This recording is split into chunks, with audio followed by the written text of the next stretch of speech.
Good afternoon, friends. It's Matt, director here at Skylake, and I'm going to be taking you on today's mini hike. It is Friday, the 14th of August, and we are going to be going down one of our favorite trails here,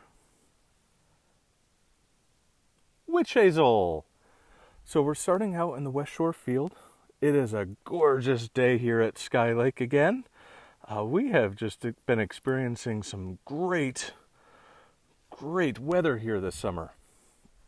Of course, it would be phenomenal weather when we didn't have campers here all the time. But we are grateful that we have been able to share some of that weather with you virtually as we go on all these mini hikes. And you probably will be able to figure out pretty quickly why this trail is named Witch Hazel, because this trail happens to have the greatest number of examples of witch hazel at Skylake. But I wanted to take you just a little bit off the trail for a moment and do a mini history lesson on Skylake in the days of Kilmer. So I think I mentioned the other day when I was on a hike that Willis Sharp Kilmer, the wealthy businessman from Binghamton, known for taking his uncle's swamp root medicine business global back in the late 1800s, purchased up a bunch of small farms to create a 4,000-acre hunting estate. And so one of the projects that he had put into place in the late 1930s was planting stands of white and red pine. And so here's an example of one of that stand. You can tell that it was planted because they're so evenly spaced. And even though these trees are getting to be almost 80 years old, if not a little bit older, they're still in pretty good shape.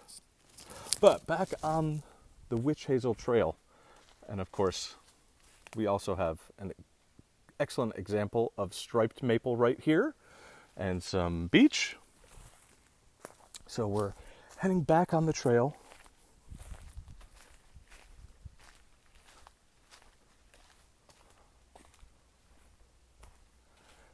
This is one of our favorite trails. I mean, we, again, have lots of trails that we love. I'm going to be taking you to one of my favorite spots on this trail. It's nice and quiet. A great way to come and spend some time in creation and see all of the quirks of nature around us.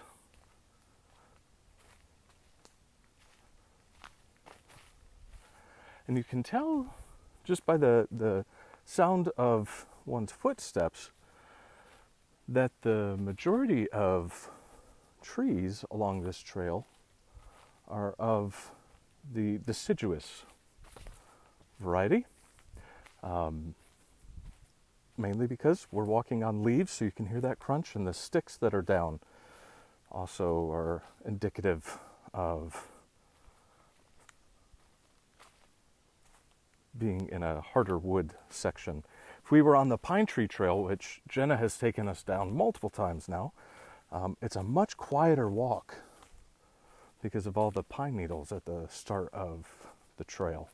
But eventually, it too encounters a mixed forest.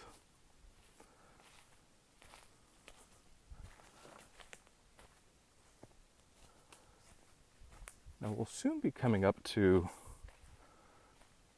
a portion of the trail that heads up in a little spur trail up to our family campground, which we have made the decision that that portion of Skylake will remain closed for this year, sadly.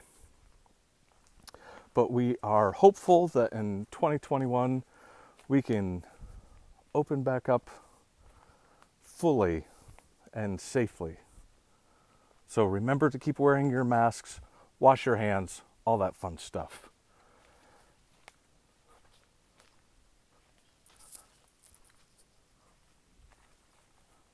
Once again, we're on Witch Hazel Trail here. We began out in the West Shore field, and you'll start to notice through here some rock outcroppings. Now, there is not a great deal of topsoil in this portion of New York State and Northeast Pennsylvania. What we do have is a large amount of bluestone beneath us. And so we actually have an active quarry next door that harvests bluestone.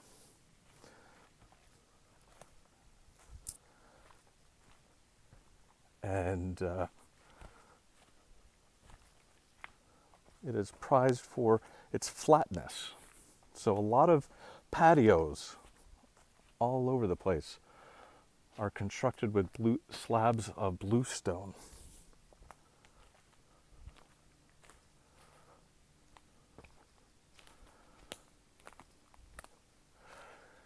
I'm not hearing a lot of birds today, but this is kind of the portion of Sky Lake where you can really begin to hear different birds.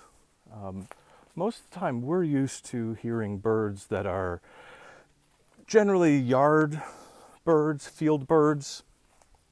But as we get in further along on Witch Hazel, we encounter some deep wood birds,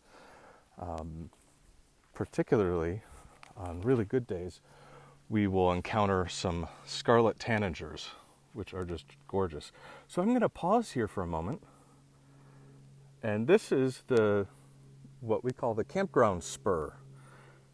And if you ever run our 5K route, you will be turning here to go up to the campground. You actually run from this direction down Witch Hazel. It's very fun. I when I was able to, I loved running these trails. And Witch Hazel, there's a very steep, not too long of an incline, but it is enough that runners know that, it can slow you right down. But for some reason, I really enjoyed running that hill. And getting to the top of it was like, yes, I conquered something today. But we are almost to my favorite spot on Witch Hazel. As you can see, we have what looks to be some large boulders. And so we're going to just go out onto one. I just love coming to this spot and sitting and just relaxing. So there's the other boulder, and I'm standing on one. And, not a spectacular drop, but a drop nonetheless, so we have to be careful when we're out here. But just sitting here and enjoying being in the middle of the woods is always a great way to spend some time on a nice summer day like this. Of course, we also have a hemlock tree right in front of us, which makes it even better, and some little beech trees, and lots of ferns. So the outcroppings along Witch Hazel Trail. And with that, friends, I thank you for tuning in. Look forward to having you join us Sunday evening for our Sunday campfire, and then next Monday, Wednesday, and Friday for our virtual mini hikes at 1:30 p.m. Eastern. And for those of you who have ordered some delicious baked goods, we look forward to seeing you tomorrow between noon and 2 for pickup. And we have a volunteer work group coming in tomorrow as well. So tomorrow is going to be hopping here at Sky Lake with our family treats going on and the bake sale and volunteer work groups. So always exciting to have people here on site to be able to enjoy all of God's creation out here. So, thanks again, friends. Look forward to being with you again soon. Take care.